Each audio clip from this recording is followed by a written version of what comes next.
மன்னிவாக்கத்தில்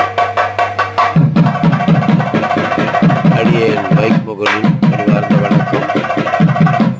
இன்றைய தினம் கும்பாபிஷேகத்தின் 2வது நாள். இங்கு சுவாமியின் கரிக்கோல வைபவம் நிகழ்கிறது. நூதன பிம்பங்கள் என்று சொல்லப்படும் சிலா திருவேணிகள் ஊர்வலமாக அழைத்துச் செல்லும் இந்த காட்சி வெகு விமர்சையாக நடைபெறுகிறது.